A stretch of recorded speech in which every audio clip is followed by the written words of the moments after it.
Hey everyone, it's Anwar at Cobblers Plus, and thank you for joining on our daily video. Today's video we're going to be talking about cleaning the insides of your shoes. Yes, we're finally going to cover that. I know there's not much videos and a lot of people are asking about it. There are a few methods, but we'll talk about them here through the video, so come join us and check it out.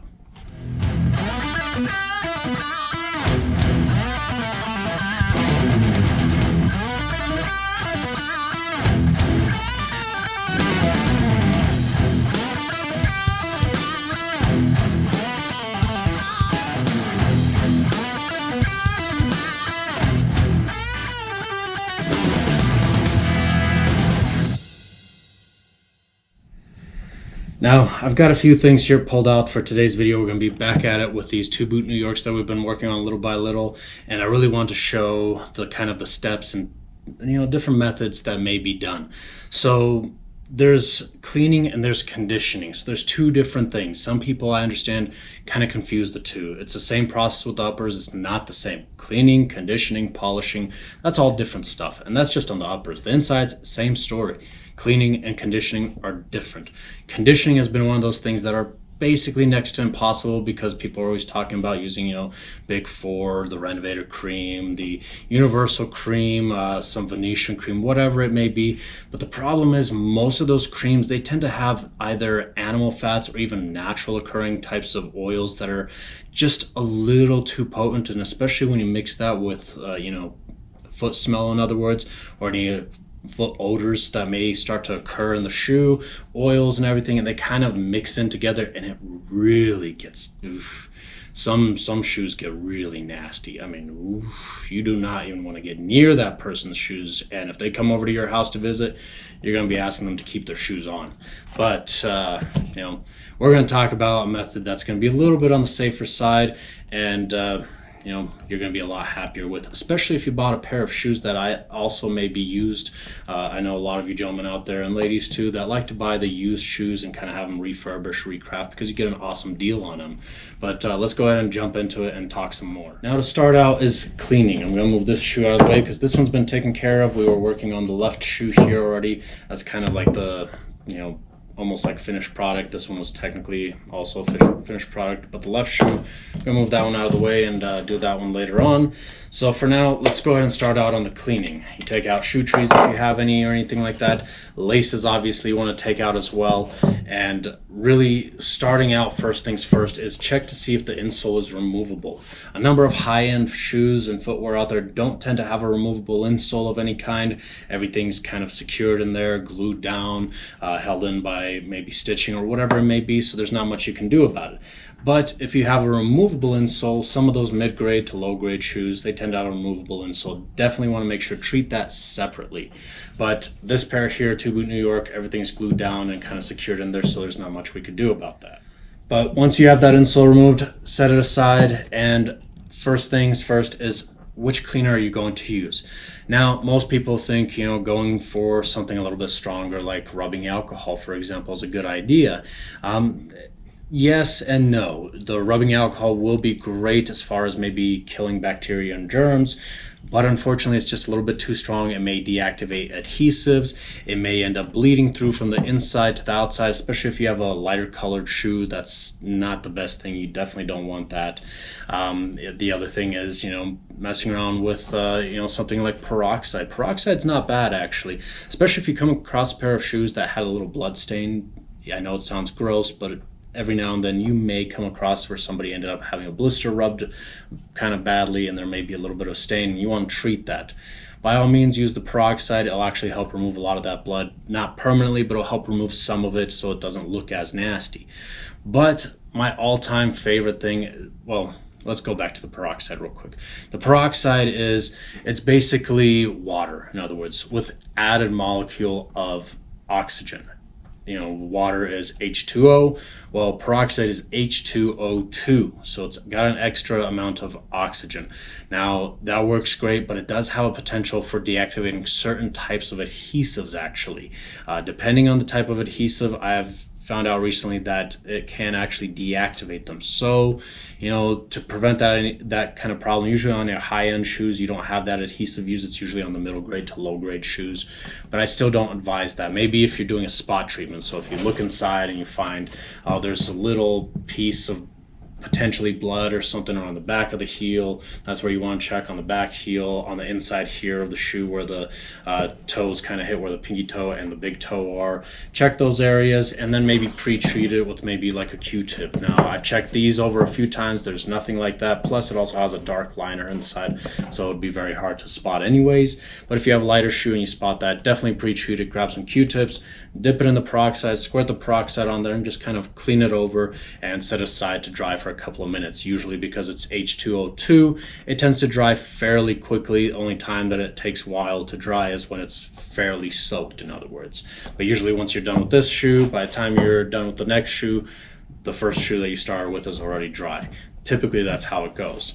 Now, moving on to the next stage of cleaning, what I usually recommend is white vinegar. White vinegar is an extremely good cleaner that will deactivate certain salts and minerals, and it's not a harsh chemical, it's not a harsh solvent that's going to deactivate adhesives, and it's going to thoroughly clean everything nicely without causing any potential damage. And even if it does bleed out through to the top, and that's an if, it doesn't cause much damage. At that point, you basically just want to go through the whole shoe anyways as well.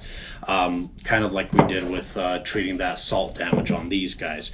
Usually you want to do this all beforehand. You want to make sure that you go through and, you know, spray the inside of the shoe. You want to go through the outside like we did with the desalting. But I was testing out something else just for you guys for this video before I really finally just narrowed it down and said, yes, this works. I want to make sure I get this next step of conditioning taken care of.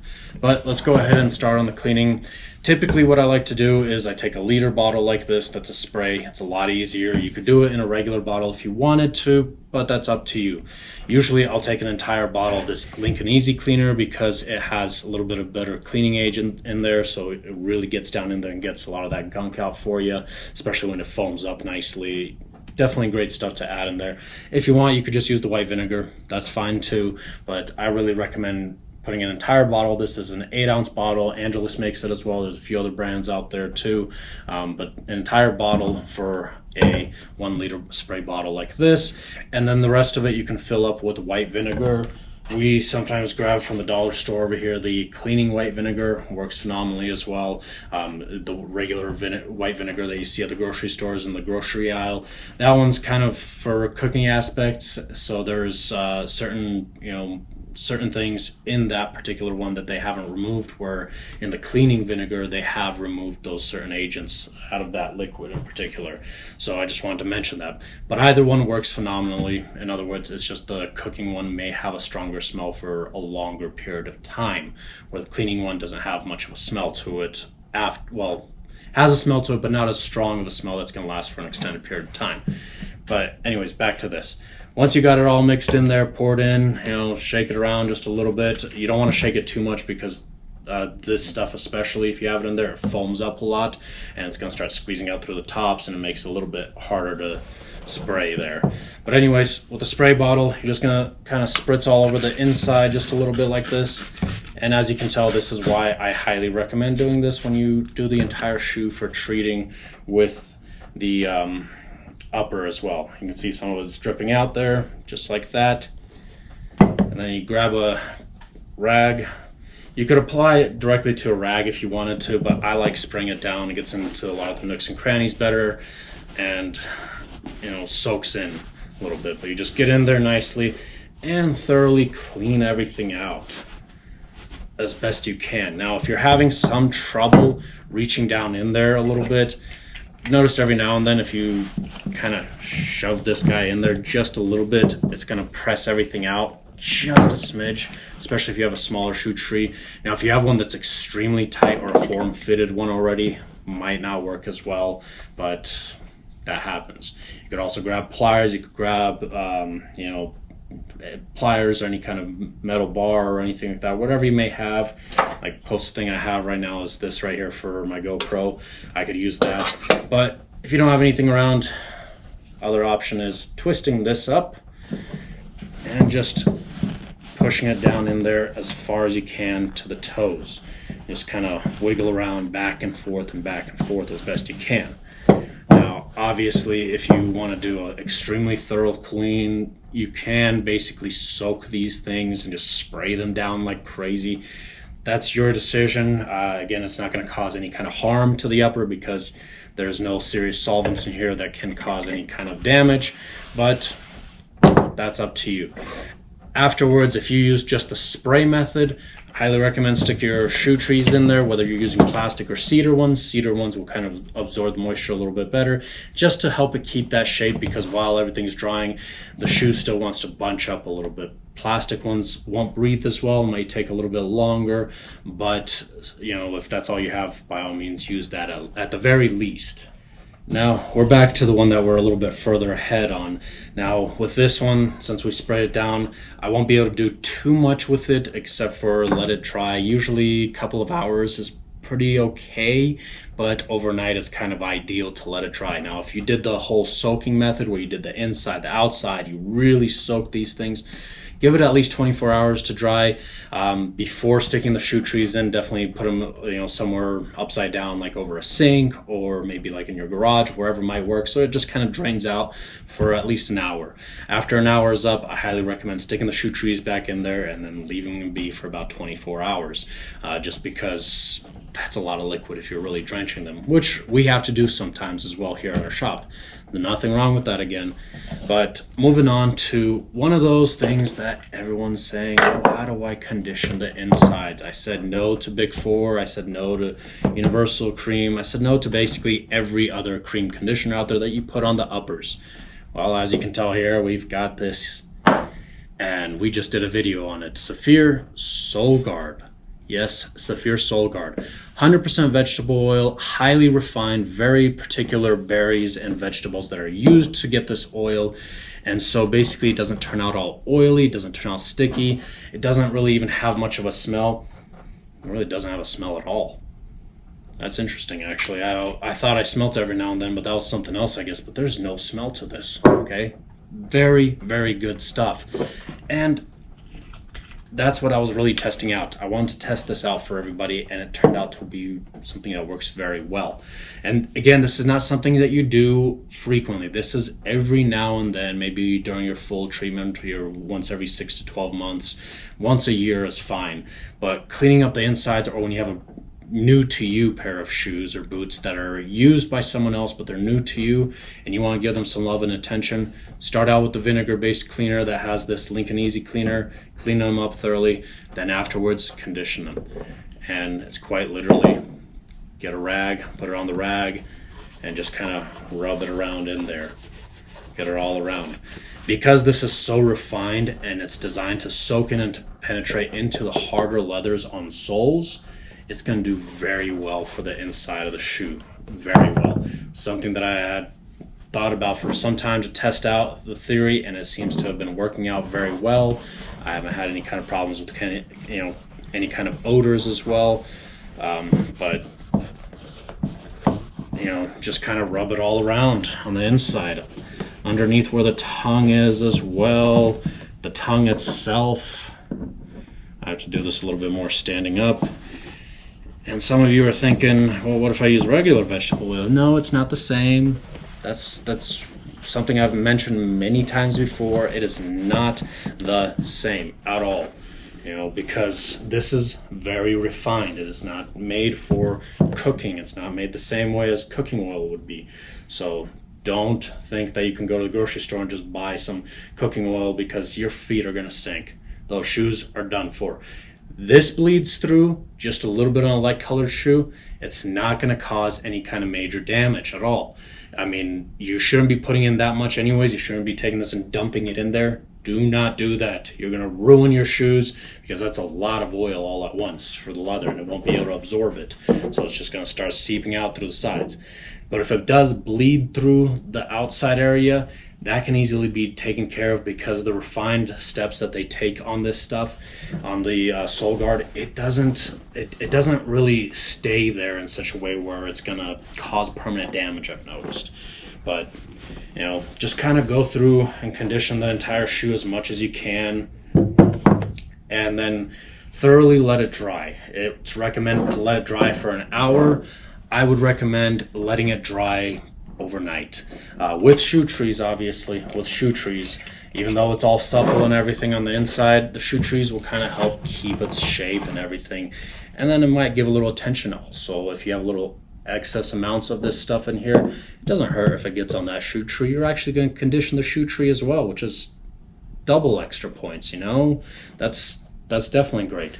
But that's what you do with the insides of these guys, you know. If you have man-made or synthetic material, obviously you're not going to be using this. This is only for leather-lined shoes. If you have little spots that are leather-lined, if you know for a fact that they are leather-lined, this is what I recommend. If you're not sure and you know, you don't feel like going to your local cobbler and have them take a look at it, because even for us over a picture I can't really answer. So if you start emailing me pictures, I can't tell you yes that is leather, yes that's man-made or something. It's hard to tell enough on the uppers of the shoes, let alone the insides. You know, the insides are very hard to tell. But if you put a little bit on this on the man-made stuff, it's not going to hurt it. It's just going to kind of settle over top after the 24-hour period. If you see that it's still a little bit greasy looking, just take a rag, wipe it off, and that's your indication that it's synthetic material, and just don't bother with it ever again, in other words. But at this point, let it dry overnight and you're ready to go. Your liners are conditioned. Again, this is not something you need to do often. It's not something you do every 6 months. I don't necessarily recommend that, because your foot releases its own natural oils, so that insides will have a fair amount of condition, but your foot also, you know, kind of allows certain salts and minerals to kind of escape, in other words, through your socks, and those salts and minerals do build up on the inside. So eventually you do want to remove those using this cleaning method that I recommend, and then going on with this to condition it. That's what I would recommend. Now, if you want to be a little more thorough about it, this is a little bit harder for a number of you, especially, you know, if you're a DIYer, if you live in a different state, if you're not here in Colorado with us. There's another step that you can take to even more thoroughly clean the insides and, you know, sanitize them and clean up the shoes and kill off bacteria, in other words, too. One additional step, I've done a short video talking about this new box right here that we have. Yeah, that's probably what you were wondering. What's that black box over here? Well, this is our UVC ozone treatment box. So it's designed to sterilize shoes thoroughly. It's going to kill off a number of bacteria, germs, fungi, certain odors as well. It's going to do phenomenally with, and as well as certain viruses too. There is no FDA approved background testings and stuff like that, but a number of specialists and doctors have done so many tests on it that it might as well be proven. In other words, you all know what I'm talking about exactly. But that's the next stage of sanitizing. I'm not going to do it right now, but I'll just kind of readjust the camera and open this up for you. So this is what the inside of the box looks like. Sounds a little funny when I talk into the box. I don't know what it sounds like on camera, but inside the box, everything's lined with that reflective tape. It's very hard to get this thing lined up, but up top here, I have a UVC bulb. This is just for the top shelf. We're still, it's a work in progress for the bottom shelf. We're gonna try to figure it out, but the shelf itself is lined. I've got this plastic piece here that I'm testing out with right now. I'm gonna see maybe about changing it, or if I can find something comparable to have multiple ones of them. But basically that UVC light is going to hit the outside of the shoe at a full 360 degrees with that and kill off all the bacteria and germs and everything, all that nasty gunk and stuff on the outside. And then for the insides of the shoe, I have these little shoe inserts that also have heaters.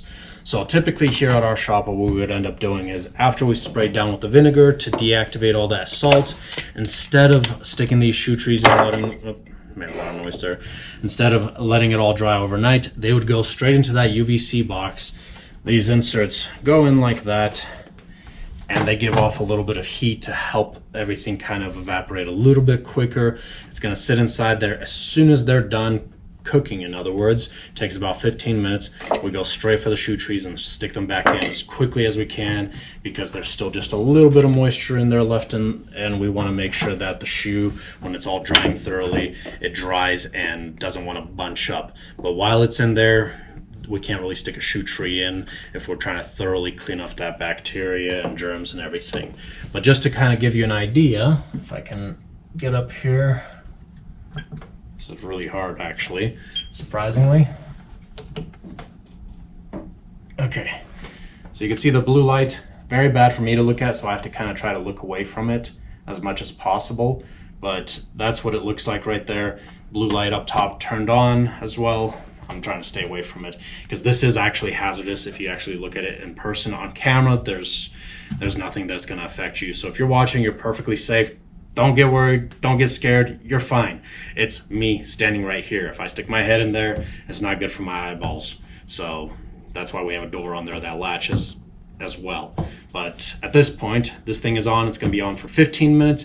I don't want to reach back in there and try to hit the buttons and try to turn it all off. So I'm just going to let it time out to be a little bit on the safer side because I got to be concerned about my personal safety. But anyways, that's the black box of sanitization, basically. So let's get the camera turned back around and talk a little more. So now that we talked about the different steps of cleaning and sanitizing, now you're a little more educated and you're probably going to be getting out there and buying used shoes and going all crazy about shopping for used stuff. Obviously you get great deals, but I've been holding off on this video. I know some of you have been talking about it in different groups and forums all over. I know in the Alan Edmond group some people asked about it, in the Wax and Dye group on Facebook as well. Everyone's been asking about it, everyone's been talking about it, and I've had to basically bite my tongue, well, bite my fingers from typing, in other words, responding to those questions. And I do apologize for any of you that I had to hold off on, but I really wanted to make sure I can test this out thoroughly because that's like the biggest question that everyone's had. Well, some people already know about how to clean and sanitize their shoes. They have their own method. Okay, fine. I have mentioned rubbing alcohol. If it's diluted with water, you can do that as well. Peroxide as well, that's an option, but they get a little too strong, in other words. So my go-to is always going to be white vinegar, and then the added easy cleaner is phenomenal. I mean, you know, you may have a slight vinegary smell for just a little while, but if you're not planning to wear those shoes within the next 3 to 4 days anyways, that smell's going to be gone anyways. And then conditioning. I mean, obviously not everyone's going to be bothering with conditioning the inside of shoes because it's not visible, you know, and they're not too concerned about it or anything. But think about it this way. You condition the uppers of your shoes to make sure that they look nice. The insides of your shoes are what protects them and makes everything feel comfortable. Do you want those shoes to look nice and comfortable, or do you just want them to look nice? Think about that for a minute. So if you end up being concerned about, you know, spending the money on this little bottle here, which it might be little at 100 mils, well, that's not even that little technically. This stuff's going to last you for a while. If you're going to end up using it to treat the bottom of your leather soles and the inside of your shoes, this stuff is still going to last you for, at the very least, and I mean at the very least, probably 8 pairs of shoes, if not closer to about like 30 or 40 pairs, if you know what you're doing and you accidentally don't overdo it with this and you're not wasting too much of it. As far as the sole, a lot of people know that you can treat the bottom of the sole with 1 or 2 coats. The inside of the shoe, I highly recommend just doing 1 coat. Don't do 2 coats. Don't do a heavy coat either. It's just enough to kind of coat the top layer of the liner. Liner is very thin. It's probably, it is actually, now that I think about it, it's the thinnest leather piece on this entire shoe and just about every other shoe. If there is a leather liner inside of it, it's the thinnest portion, so you don't need to do much for conditioning it other than this right here. Some conditioners, if you do a heavy coat and it's, you know, a leather that's not too thick, it's going to absorb through the top and penetrate into the liner on the inside as well. Not always, but if you have a full grain, nice thick leather or something and there's a liner in there, you can go this route as well. If you don't have a liner, you can skip this completely, or if you have a synthetic, you can definitely skip that as well. Just clean and you'll be perfectly fine.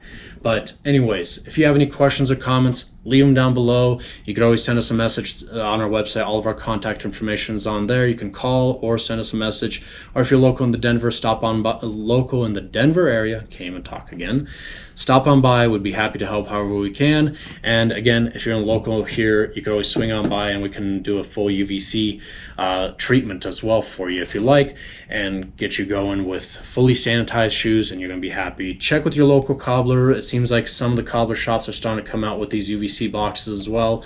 Not so many. There's very few of them.